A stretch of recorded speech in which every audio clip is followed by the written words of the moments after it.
నమస్తే welcome to yo-yo TV. టీడీపీలో బుజ్జగింపుల పర్వం కొనసాగుతోంది. వచ్చే ఎన్నికలకు సంబంధించి 94 సీట్లు ప్రకటించిన తర్వాత తమకు సీటు ఇవ్వలేదంటూ టీడీపీ నాయకులు చంద్రబాబుకు మొర పెట్టుకుంటున్నారు.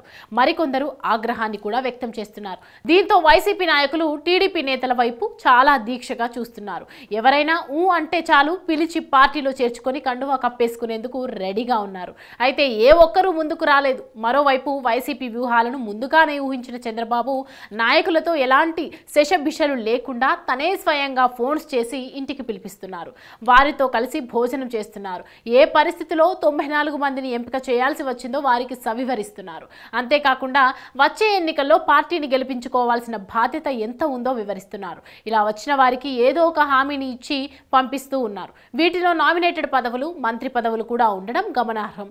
మరోవైపు ఎన్నికల స్కెడ్యూల్ విడుదలవ్వక ముందే దాదాపు 70% సీట్లు ప్రకటించి మంచి ఊపు మీద టీడీపీ, జనసేన కూటమికి అసంతృప్తులు, అలకలు తీవ్ర తలనొప్పిగా మారాయి. జనసేనతో పొత్తులో భాగంగా కీలక సీట్లను సైతం తెలుగుదేశం పార్టీ కోల్పోవాల్సి వచ్చింది. 5 ఏళ్లుగా కష్టపడి తాము పనిచేస్తుంటే ఇప్పుడు వేరొకరికి సీటు ఇవ్వడం ఏంటని టీడీపీ నేతలు గుర్రుగా ఉన్నారు. అలాంటి వారందరినీ చంద్రబాబు పిలిచి బుజ్జగిస్తున్నారు.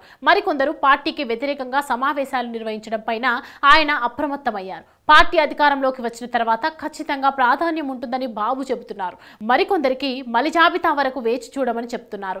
ఇంకొందరికి నియోజకవర్గం మారాల్సి ఉంటుందని స్పష్టతనిచ్చారు. కూటమి ఈసారి ఖచ్చితంగా గెలుస్తుందని నమ్మకం ఉన్న స్థానాల్లో తెనాలి ఒకటిగా ఉందని, అందుకే మాజీ మంత్రి ఆలపాటికి ఇవ్వలేకపోయామని, ఆయనకు ఎమ్మెల్సీ ఇచ్చి మంత్రి పదవిలోకి తీసుకుంటామని చంద్రబాబు హామీ ఇచ్చినట్లు రాజేంద్ర ప్రసాద్ వర్గీయులు చెప్తున్నారు.